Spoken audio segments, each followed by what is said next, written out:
Écoute, on découvre un petit peu plus ta personnalité à travers de ce livre. J'aimerais rentrer un peu plus dans les choses un peu perso. Est-ce que tu pourrais nous dire quelque chose de toi que peu de gens connaissent? Un engagement associatif, une expérience originale? Qu'est-ce qu'on peut dire de moi? J'aime bien les défis, j'aime bien le concept. Ils ne savaient pas que c'était impossible, alors ils l'ont fait. Ouais, J'aime ok. bien dans ces ambiances-là. C'est ça. Faire des choses nouvelles que j'ai jamais faites. Et j'aime bien ces mouvements collectifs, souvent pour le bien commun, avec un C'est ton côté rebelle et engagé en même temps, non? engagé. Et comment on mobilise des gens pour une cause et pas en parler. Moi, j'aime le faire, quoi. Voilà. Et pour quelle cause tu t'engages en ce moment? Pour plein de causes. D'accord, ok, bon. Pour plusieurs causes.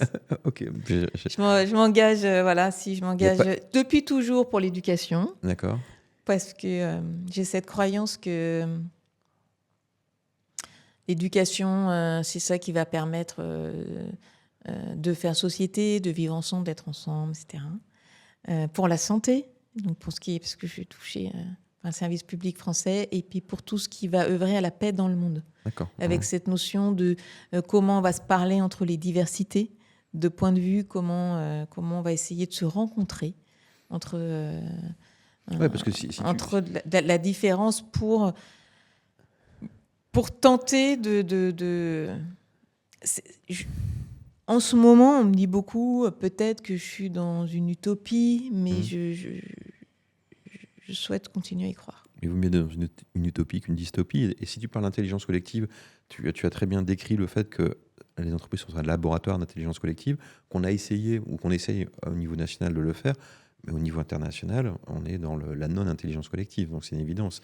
Et tu parles de paix dans un monde qui est en guerre, dans plein d'endroits. On voit qu'il n'y a pas du tout de volonté de coopérer et de développer cette intelligence collective. C'est vraiment l'opposition la plus rude qui règne. Il y en a, tu vois, par exemple, dans le livre, je ne sais pas si ce passage-là, je parlais de SodaStream qui a été très décrié après. Oui, c'est vrai, SodaStream. Je ne sais pas si tu as vu SodaStream. Oui, tout à fait. Ouais. SodaStream, c'est une start-up en Israël. C'est une entreprise. Ouais, je crois que c'est une entreprise. J'en ai eu chez moi. T'en as une chez toi. Ah ouais. J'en ai eu, mais je ne l'ai plus maintenant, mais je l'ai cédé, je l'ai même donné. Tu l'as donné. Oui. C'est une entreprise qui crée des machines où on prend de l'eau plate du robinet et ça en fait de l'eau gazeuse. C'est ça. Et le fondateur, il a fait ça avec une intention très forte de se dire, si on travaille ensemble, entre les Juifs, les Arabes et les Bédouins, ici en Israël, si on travaille ensemble, on va se connaître, on va s'aimer, on va se comprendre et ça va contribuer à la paix. Et dans son usine, en ce moment, il appelle ça l'île de la paix, dans son usine qui est en ce moment dans le Negev, il rassemble du coup à peu près tout le monde qui travaille ensemble. Et donc, ce que je raconte aussi dans le livre, c'est qu'il peut y avoir une jeune femme bédouine de 24 ans qui est la chef de groupe de juifs israéliens de 50 ans, en même temps dans la même team des Arabes israéliens et même palestiniens. Maintenant, c'est un peu plus compliqué, mais qui travaillent ensemble. Et du coup, ça crée de la fluidité. Donc, à nouveau, moi, pourquoi j'aime travailler pour les entreprises? Je pense que c'est le lieu qui crée le lien social. Je suis d'accord. Si on veut créer du lien social, SodaStream, quand tu me dis au niveau international, ça ne se fait pas, peut-être, SodaStream, il essaye. Je ne sais pas s'il réussit, si tout le monde lui dit tu es un utopiste en ce moment. En tout cas, il essaye.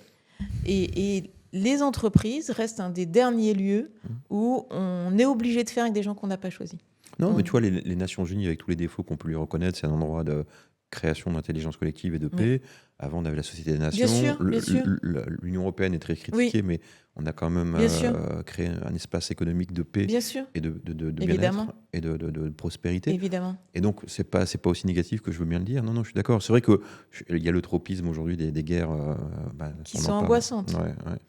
En Ukraine et notamment et c'est pour ça que moi, j'ai vraiment... Tu parlais de start-up. Ces dernières années, j'ai trouvé qu'on a glorifié l'entrepreneuriat, la start-up, le freelancing, etc. et un peu dénigré les grosses entreprises, les cadres dirigeants.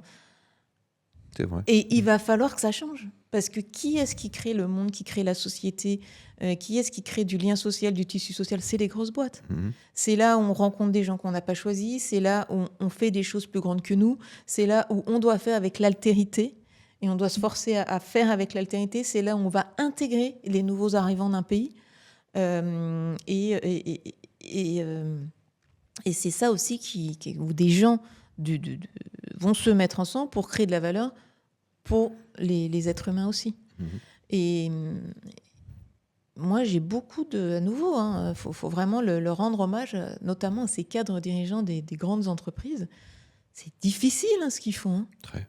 Et c'est des gens courageux, combattants, intelligents, et qui ne sont pas assez valorisés par rapport à la valeur qu'ils créent, qu'elle soit économique, humaine ou sociale.